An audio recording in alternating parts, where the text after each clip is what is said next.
Hello, I'm Dan Lyles with Lyles Insurance. And in this video, we're going to cover a very often asked question: should I carry comprehensive and collision coverage on my auto insurance?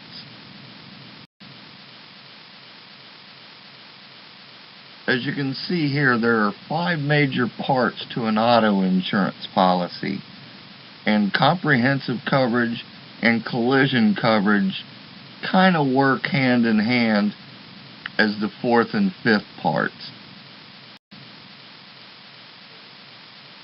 Comprehensive and collision coverage together provide the physical damage coverage on your vehicle.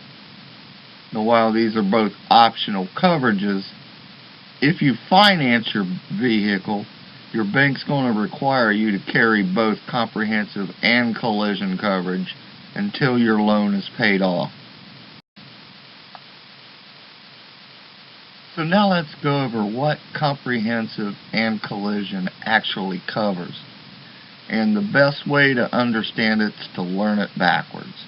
Collision coverage pays for damage to your vehicle from an accident, whether it be just a 2-car accident, a 1-car where maybe you ran off the road and hit something and damaged your vehicle, or multi-vehicle accidents. Anything like that is under collision coverage. Comprehensive coverage, which is also known as other than collision coverage in some states, it pays for damage to your vehicle for just about anything else. Examples include theft, fire, vandalism, weather damage, hitting a deer, things like that. They both pay for damages to your vehicle up to its market value minus whatever deductible you choose.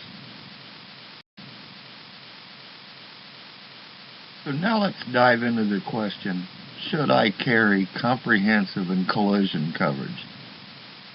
And this applies whether you already have comprehensive and collision coverage on one or more of your vehicles, or if you're looking for a new policy and a vehicle to insure.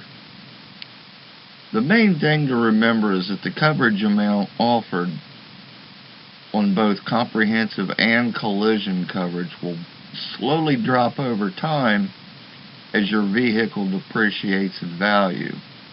And this leads to much debate about when is the right time to drop or pass on it. Some suggestions you might hear people say is to drop it as soon as you've paid off a car loan. Some say when your vehicle reaches a certain age, or whether your vehicle's market value drops below a certain amount. Keep in mind, there isn't a right or wrong answer. My suggestion is to do the math and decide for yourself, and I'm going to help you with that. Before we get into doing the math, it's important that you understand how deductibles work. Deductibles are your out-of-pocket expense whenever you have a comprehensive or collision claim. Let's suppose, for example, that you have damage that costs $2,000 to repair.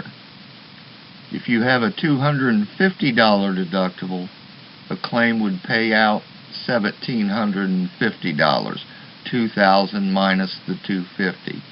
Same with the $500 deductible, a claim would pay out $1,500, or if you had a $1,000 deductible, a claim would pay out $1,000.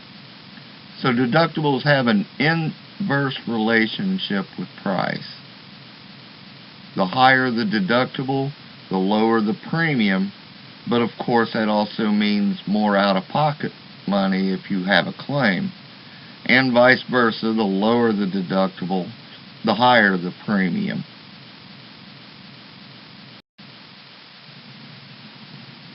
The best way to determine whether to keep or drop comprehensive and collision coverage is to simply do the math and decide for yourself. In order to do that, you just need to know 3 variables: the market value of your vehicle, what deductible you are carrying, and also find out how much extra premium that you're paying just on the comprehensive and collision parts, and add those together.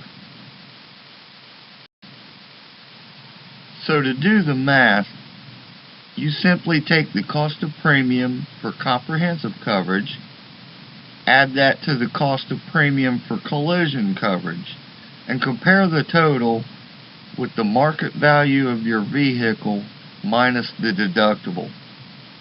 This will allow you to answer two key questions. Number one, how long would it take of paying the extra premium to equal the market value minus the deductible on your vehicle? And number two, if you were to drop comprehensive and collision coverage, could you afford to replace your vehicle if you were to total it? And again, there are no set right or wrong answers to this question. This is something you need to decide for yourself. I hope this video has helped you understand the thought process of comparing whether or not it's worth it to keep or drop comprehensive and collision coverage. If you have any questions, I'll be happy to help you. I've posted links to my auto insurance webpage, my email address, and my phone number.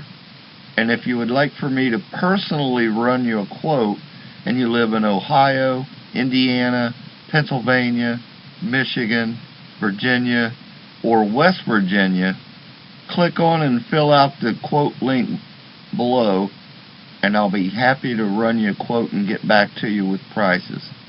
Thanks for watching, and have a great day.